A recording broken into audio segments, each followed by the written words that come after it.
Hey guys, what's up? It's me, Thomas. Today we're back here with extra history, and today, well, it's the last part of the Crimean War, though it ain't an official episode.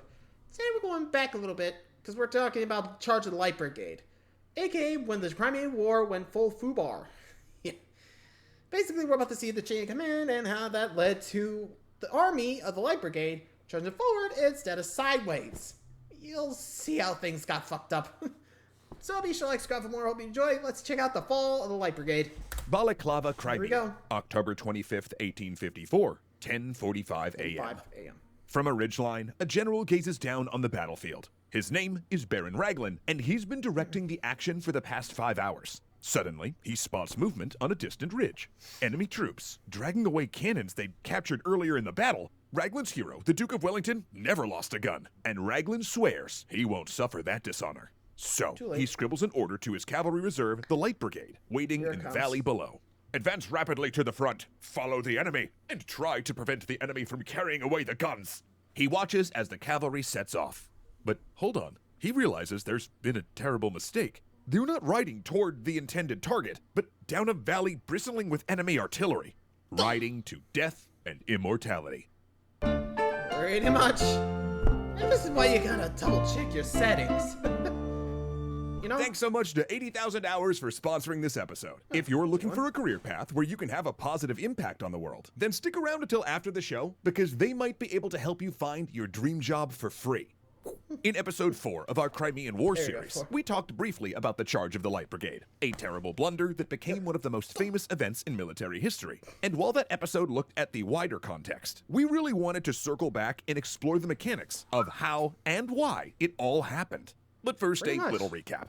On October 25th, 1854, a Russian army attacked the Allied Ottoman, British, and French port of Balaclava, which acted as a vital supply line for the Allied forces besieging the Russian port of Sevastopol. While the Russians initially captured a series of hilltop forts, a regiment of Scottish Highlanders halted their progress. After that, a British cavalry unit, the Heavy Brigade, counterattacked and defeated the main body of Russian cavalry. Throughout this, the British Light Brigade remained in reserve. While the Heavy Brigade were line breakers, the Light Brigade was intended for reconnaissance, flanking, and pursuing fleeing enemies. Yet after watching the Heavies in action, the Light Brigade was eager to win glory as well, so Baron Raglan decided to give it to them. A 65-year-old veteran, the commander of the Allied forces had fought under Wellington and lost his arm at Waterloo, but that was 39 years before, and Raglan hadn't seen combat since. At Balaclava, Raglan observed the battle from the heights above, and when he realized Russian troops were trying to evacuate guns they'd captured from the forts earlier in the day, he saw an opportunity to use the Light Brigade. He scribbled a vague order to his cavalry commander, Earl Lucan, directing him to send the Light Brigade to cut off this retreat, and handed it to a messenger. Now, that messenger, Captain Louis Nolan, was a keen horseman and military theorist, who also had a fiery temper and an utter disdain for Lord Lucan, who he mocked and called Lord Look-On because Lucan had held his forces back and watched during the earlier Battle of Alma. So, yep, here comes the fallen chain of commands, because, you know, Captain Look-On, aka Lawlin over there, and Nolan, don't like each other, so they're just gonna say, just follow the cannons. Uh-oh. Oh boy. Well, I guess here comes the first break in the chain. Carrying Raglan's message, Nolan reached Lucan.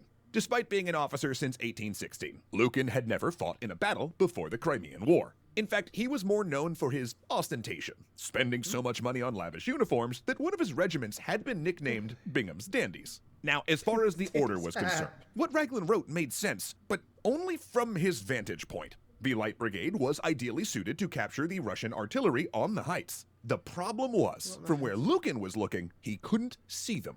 Raglan was looking at the situation from above, Lucan from below. So, confused at this order being delivered to him, Lucan asked Nolan for clarification. In response, Nolan insisted. Lord Raglan's orders are that the cavalry should attack immediately. Attack, sir? Barked Lucan. Attack what? What guns, sir?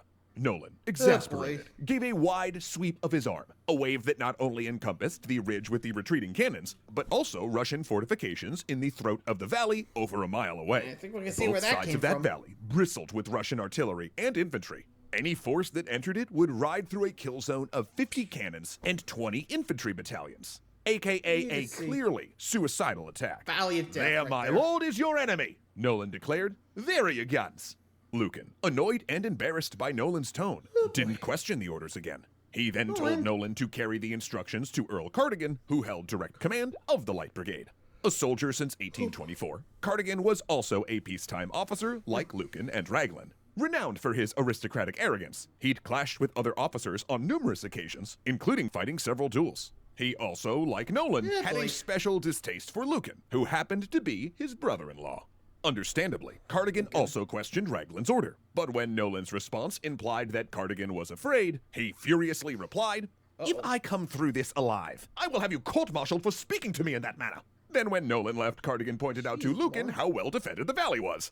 "I cannot help that," Lucan said. "It is Lord Raglan's positive order that the Light Brigade is to attack the enemy." Yeah, a vague order, made due to military inexperience, miscommunicated, exacerbated by battlefield terrain, and filtered through a tangled mess of overweening aristocratic privilege and personal feuds. That is what put in motion what came next. 11:10 a.m. The Light Brigade advances, past the intended target. Oh no. Realizing the disaster is afoot, Nolan rides out in front of the formation, shouting and waving desperately. No one can hear him, so he comes closer to Lord Cardigan and... The first Russian shell bursts above. Nolan shrieks and drops from the saddle, dead. The Light Brigade sweeps over him. Russian guns roar, not only from ahead, but from left and right, sending men and horses tumbling. The Light Brigade speeds up from a trot to a canter. Then more batteries join the barrage. The horsemen break into a full gallop as hot iron slices through their formation. And onward they ride, through round shot, then shell bursts, then cones of flaying grape shot pellets. Onward through the steel and the dust in the blood, over falling horses and falling comrades, against all odds and all reason. But somehow, some of these 600 reach the Russian guns. They overrun them, hacking with sabers and stabbing with lances, wild and desperate. Still they continue into Russian Cossacks and Hussars behind, driving them back in a furious melee. But in the end, it's all in vain. The cavalry didn't have the means to destroy or seize the guns they'd captured, so exhausted, outnumbered, and almost surrounded, the survivors finally turned back. Now, few might have made it out were it not for the efforts of their allies. A French cavalry regiment, the Chasseurs d'Afrique, managed to clear part of the valley, reducing the firepower being directed at the Light Brigade and allowing the survivors to trickle back. Of the roughly 670 British cavalrymen who made the fateful charge, 110 were killed and 161 wounded. Despite leading from the front, Cardigan actually survived. Though in the midst of the confused fighting, he did abandon the action and rode back to the British lines alone. Not to worry though, that evening he withdrew to his private yacht and ate a champagne dinner. The action brought the Battle of Balaclava to a close. The port remained. Honestly, if I heard that from one of the commanders at that charge, I'd be like, get the fuck out, you're fired. Seriously. You go to battle, and your first thought as you come back is to just have a champagne dinner. Really? Really? Ugh. And this is why military positions should not be bought. Remained in Allied hands, and God almost a year later, Sevastopol fell, ending the war. Yeah, in the months that followed, the dedication and bravery of the cavalrymen who'd made the desperate charge were celebrated, while the chain of aristocratic blunderers who'd ordered it were lambasted by some and exonerated by others. Initially, Raglan blamed Lucan for the debacle, but then he died of dysentery a year later, worn down by campaigning and public criticism of his command. Lucan, in turn, blamed Raglan and Captain Nolan, both of whom were deceased and unable to respond. Cardigan evaded responsibility entirely and instead used his involvement to enhance his reputation. In an official painting of the action made shortly after the battle, he insisted the artist show him at the lead. However, the public became increasingly angry over the military incompetence displayed in Crimea, and though the change came slow, the army eventually took measures to ensure wealthy aristocrats couldn't simply buy their way into command.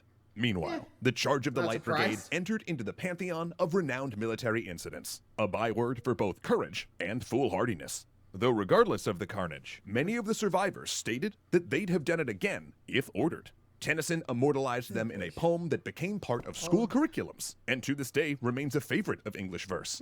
Yet, despite the Light Brigade's enshrinement as a patriotic symbol, after the war, the survivors of the charge found that they returned to a life of disability, pain, and poverty. In fact, in 1890, 36 years after the charge, the 20 survivors still living were nearly all paupers. Author Rudyard Kipling, angered by this hypocrisy, decided to write a response to Tennyson's poem. O 30 million English that babble of England's might, behold, there are 20 heroes who lack their food tonight. Our children's children are lisping to honor the charge they made, and we leave to the streets and the workhouses the charge of the Light Brigade. And as we all know, humanitarian issues like the one Kipling addresses here are nothing new, which is why we're really happy to tell you about our sponsor today, who's actively trying... Yeah, that makes sense. Yeesh. Did a crazy suicidal charge. All I get is poppers. Yeah, that does sound like the struggle of veterans. Barely any way to make money, you know? Though I think nowadays, I think we could look at the charge of the Light Brigade and be like, wow, those boys were fucked over. I mean, to be fair, they kind of were, you know? Like, they had, like, they were ordered the charge, and, well, you saw what happened. Anyway, let me know what you guys think of the charge of the Light Brigade. What's your thoughts on it? Till next time, see ya.